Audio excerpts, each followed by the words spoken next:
Okay, it's time for me to ruffle some feathers again. This message is for the females. I want to talk about feminine energy.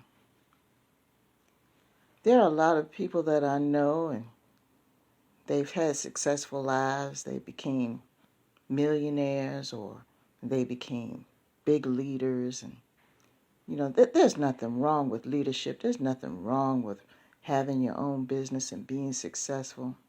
But that takes a certain type of authoritative energy. What you need to do in your life is compartmentalize things.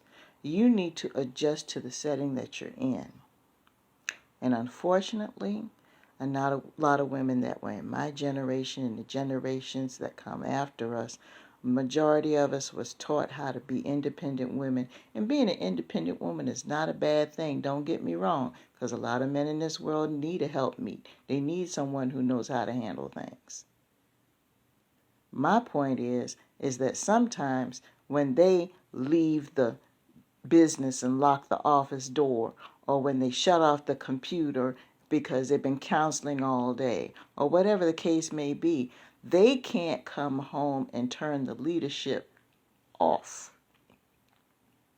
They are unable to tone it down and just be a woman. They can't channel that energy properly. They take something that they do 8 to 10 hours a day and they make it a 24-hour lifestyle. And they're wondering why they're alone. They're unapproachable. They're incommunicative. They're unable to relax. The majority of them have migraines all the time, or high blood pressure, or heart problems due to stress because they don't know how to turn it off. You have to understand that you were a woman before all these things happened.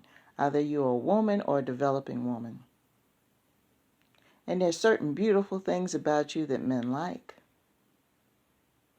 And one of them is your feminine quality.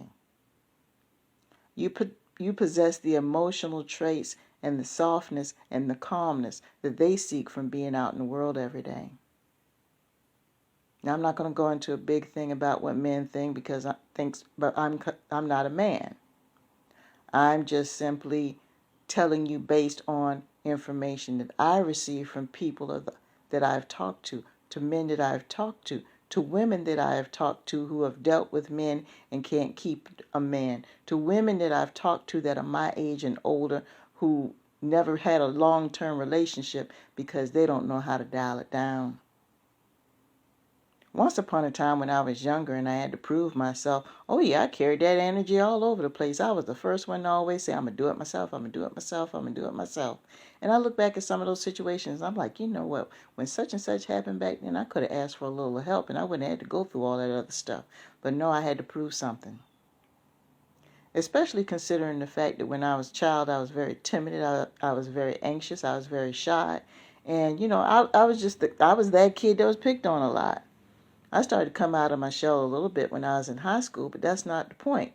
A lot of people that are extremely introverted and very shy, they have a tendency when they get grown and get in a position of leadership, it's like going from 0 to 60. They become this super aggressive, super energetic. They feel they got to prove something to the world.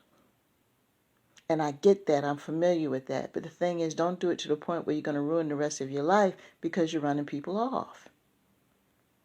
So ladies, if you have a successful business, that's wonderful. If you have a job that you're respected and you're very good at, that's wonderful. But you got to understand, when that work is over, you got to be a woman again. I tell you what, when I enjoy myself with a gentleman friend, I'm not bringing that energy into a conversation. I'm relieved. I'm like, you know what? He's here to kind of make me dial down. I'm ready to chill. I'm ready to compromise. Ask me where we want to go to meet. I'm like, what do you want, babe? I'm not going into the conversation, making all the decisions and telling people what to do, even though there are some guys that like some ladies who do that all the time. But see, that's another issue that I can discuss as well, because that's really not a masculine quality if you're letting a woman making decisions all the time and you're a man. That's another issue too.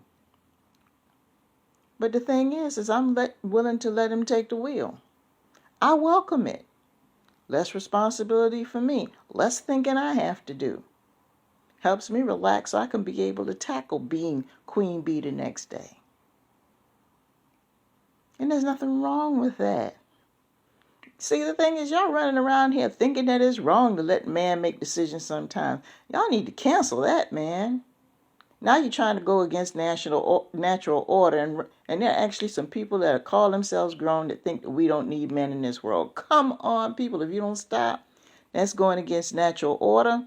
Cut it out. Anyway, I just wanted to put that out there. So if you're a woman in a situation where you're in a position of leadership all the time, kudos to you. Thank God for you. But don't forget that you were a woman before all this happened. And let a man treat you like a woman. That's all I'm saying.